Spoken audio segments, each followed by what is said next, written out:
I know that I keep saying this, but this was hands down the best Loki episode yet. The best episode in either season of Loki. And if I had to compare it to another Marvel project, it would probably be Infinity War. I really think it's at that level. Heart of the TVA doesn't just pertain to the Loom, but the ones who built it and maintain it. Those being Victor Timely and OB, who it turns out have an interesting relationship. When the two meet, they're both fanboying over each other, believing the other to be their inspiration. With Obi stating they learned everything from a 19th century inventor, and Timely having learned everything from the manual written by Obi. It's a snake eating its own tail, or an Ouroboros. The two of them plus Casey build what they think will allow the temporal loom to expand in order to contain the growing number of branches, with that small prototype orb that Timely said was the culmination of his life's work, serving as the final component. Whether or not it works, we'll get to that in a bit. For some reason, Sylvie did in fact decide to tag along and help things move forward, probably to keep Victor Tomley in check. But she ends up getting into the same old argument with Loki over the necessity of the TVA, and as always, it ends with Loki telling her that in order to protect those newly born timelines, the TVA has to exist so that they can protect those branches. When Sylvie asks if the TVA should be gods, Loki reminds her that the two of them are in fact gods, which brings up something interesting. On the surface, it seems like Loki is trying to make up for the sins of his past and be a force for good. But is it possible that he is subconsciously doing all of this so that he can sit at the throne of the TVA? Or has he even more overtly been planning this for a while? Perhaps I've just been waiting for a moment like this so I can do terrible, awful things. Will Loki obtain the greatest throne of all and fulfill his glorious purpose? Let me know what you think in the comments. Sylvie also calls out Mobius of all people for leaving Timely with Obi and Casey while he suggests the rest of them get pie. Sylvie points out that he has such a flippant attitude because he still hasn't bothered to look for his timeline. And because he doesn't have a personal stake, when things get bad, it's just another day in the office for him. He doesn't have a visceral connection to a living human being outside the TVA. While the three geniuses are working to fix the loom and Loki, Sylvie, and Mobius are off doing their thing, Hunter B-15 and Judge Gamble decide that they want to give General Dox and her Minutemen a second chance. They believe at their core that Dox just wants to protect the TVA and that she might be willing to do so on their terms. B-15 also just isn't willing to keep the Minutemen captive forever or kill them because she thinks that makes them the same as the old TVA. Which, by the way, Ravonna mentions that it's only been a few days since she left the TVA, so I was right in how short that time span was, and I still think the turnaround of the TVA's attitude was kind of odd. While Dox and her men are given time to mull over their options, Ravonna and Miss Minutes appear. They plan to stage a coup, and any of the men who help retake the TVA will be given a chance to live their lives on the timeline. All but Brad refuse, and so all of them except Brad get crushed into one of those boxes. I saw this as kind of an Anakin becoming Vader moment, both for Brad and Ravonna. Brad obviously didn't want to see his friends and former coworkers die, but he also wanted his life back, and even Ravonna seemed unsure but was still willing to go through with it because she believes that she should hold the power of the TVA. Meanwhile, Miss Minutes was over there smiling like an absolute psycho while the Minutemen are crushed.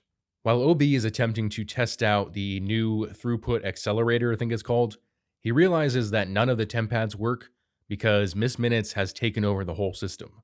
Ravonna enlists Brad to kidnap Victor Timely, who seems oddly obsessed with hot chocolate. I'm not sure where the writers were planning to take that, but it was kind of weird. Ravonna and Miss Minutes interrogate Timely, wanting not him, but the device.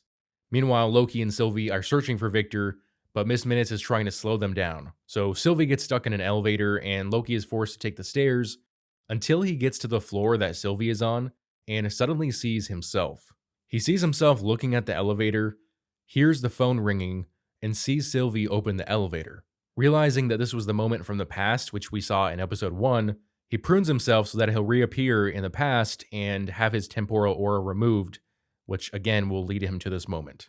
And that phone call, it turns out, was OB. He tells Loki that he can reboot the system, which will shut down Miss Minutes, and it'll also allow Loki and Sylvie to use their magic again.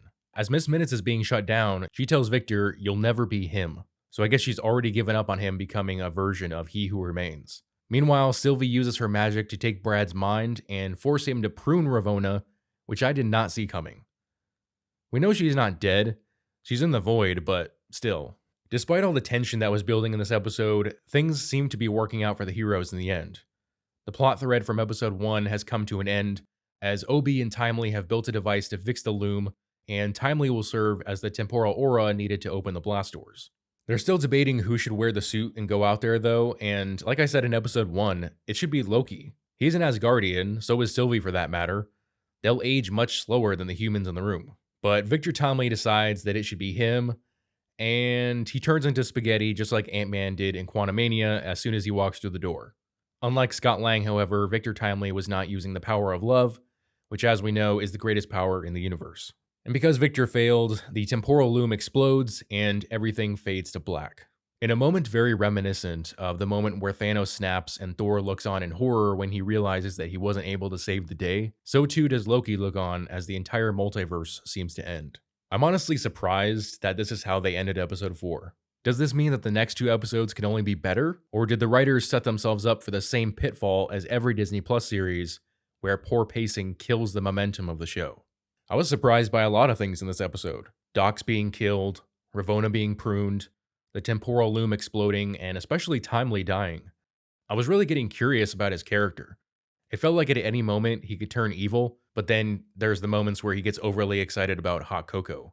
He was just a guy from the 19th century who shows up to the TVA, realizes that he had a great and possibly evil destiny in store for him, but he still just wanted to walk around and look at all the machines that everyone else took for granted. In his own way, he was a survivor, and in the end, it was his desire to put everyone else first that got him killed. On to the next Kang variant, I guess. This leaves me with my final thoughts, and they really center around Miss Minutes. Is Miss Minutes the true villain of Loki? I brought this up in the last episode when she and Ravonna were standing in front of He Who Remains' corpse wanting revenge. Ravonna seems like the obvious candidate as the villain, but let's look at the clues. Miss Minutes has been around for who knows how long, and unlike Ravonna, never had her memory erased as far as we know. We know that she fell in love with He Who Remains, but grew resentful that he wouldn't give her a human body with which she could fully realize her feelings.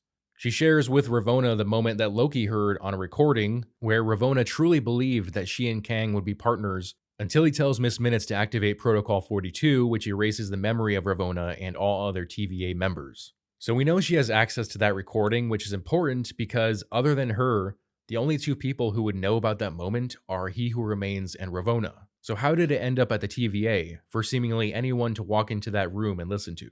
Ravonna had lost her memory, and it's possible that she could have recorded the moment with her temp pad or some device in her armor, and after losing her memory, maybe she kept listening to the recording to figure out what it pertained to.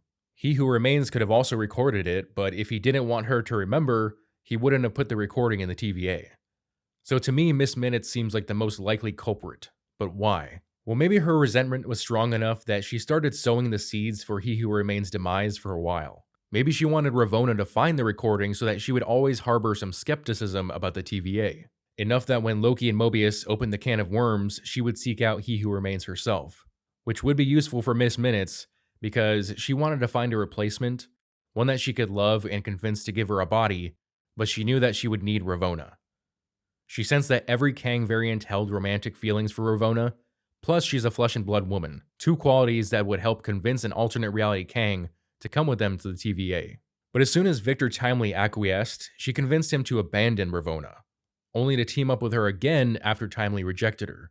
I think she needs Ravonna for the next time she tries to find a He Who Remains, or as she says in this episode, maybe she doesn't need him after all and she is genuinely on Ravonna's side this time. Ravonna might have been pruned and the TVA was destroyed, but we have 2 episodes left. So I'm gonna assume the TVA gets fixed, and I think Miss Minutes could figure out a way to save Ravonna and they can continue their conquest. I don't know. Tell me what you guys think in the comment section below. As always, if you enjoyed this video, I would appreciate it if you would hit that like and subscribe button, as well as the notification bell so that you never miss out on a new video. Thanks for watching.